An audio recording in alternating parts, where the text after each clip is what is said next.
12:06 a.m. on March 25th, 2021. I didn't realize that we were working at 26 today.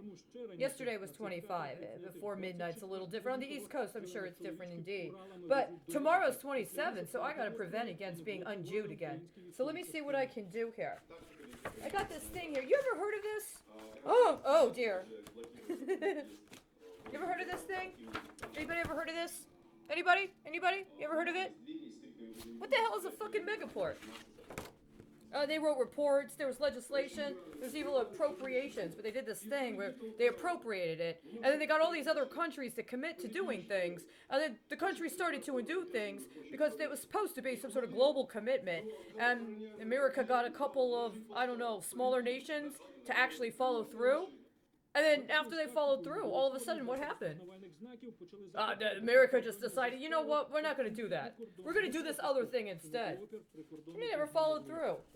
Totally be pissed personally. If I was one of those other countries, I'd be like, wait a second. You committed to a global paradigm around this particular initiative. And it involves a lot of capital-intensive investment. And it also involves a specific kind of strategic focus when it comes to port security. And all of a sudden you're saying you just don't want to follow through? Meh. Well, that's because there were other interests, like the Uniform Commercial Code, UCC Article 9. Secure transactions cover all existing and future security devices involving personal property. This is a discussion I was having about commercial paper. You ever heard of commercial paper? Huh? Anybody ever tell you what that actually is? Because I've been trying for fucking years to get somebody to tell me what that it actually legally means. Like how to make sure that's actually what you get. You gotta do so. I guess you gotta do some research. I think they call it self-education. I don't know.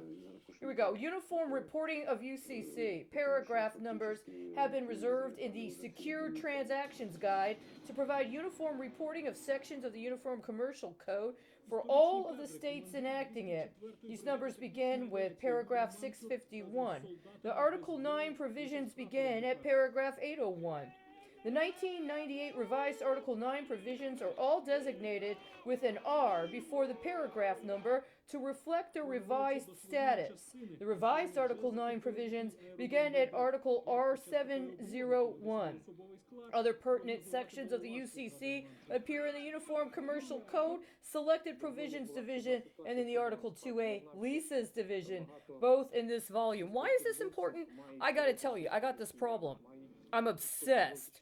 I'm obsessed with doing everything I can to obstruct the implementation of unconstitutional legislation, up to and including that which attempts to get us to barter away our constitutional rights for free, cheap, and easy drugs, i.e., legalized marijuana. I'm going to do everything I can to make sure it is a miserable failure. I want it to fail miserably.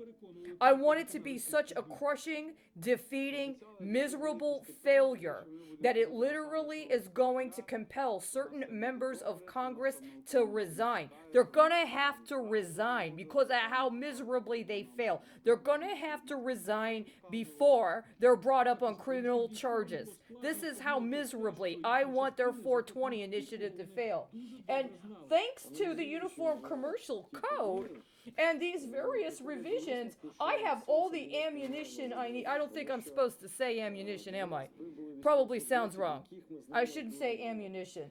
But thanks to the Uniform Commercial Code, I have a little bit more of a bearing on why and in what manner allowing for transportation, especially interstate transportation, to be engaged in such nefarious activities without any actual effort to try to preclude or prevent against its abuse has been allowed to proliferate.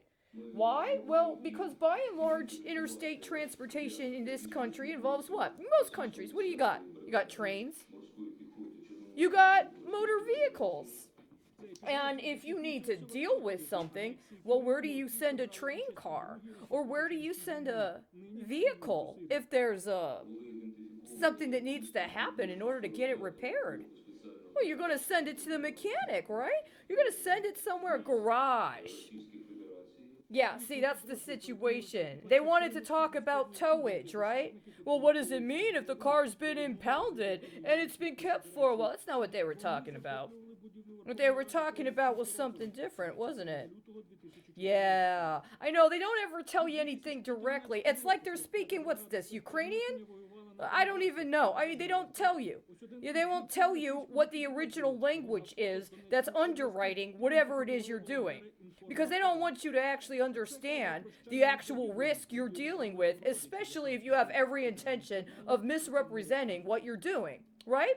If you want to try to intentionally code what you're doing into getting away with something you know is wrong, it really helps if you're not exactly sure what the underlying instrument is you're working with that you're expecting to support your commercial activities, which is why it was very stunning to me to find out what 420 meant in the Uniform Commercial Code. See, a little bit later, they changed that. But the problem is, what if you're working a 30-year bond? What if you're working a 10-year note connected to a 30-year bond, right? I know, they never tell you about this. You gotta find out your own way. Oh, what were we talking about? Oh yeah, the megaport. Second line of defense. I quit, asshole.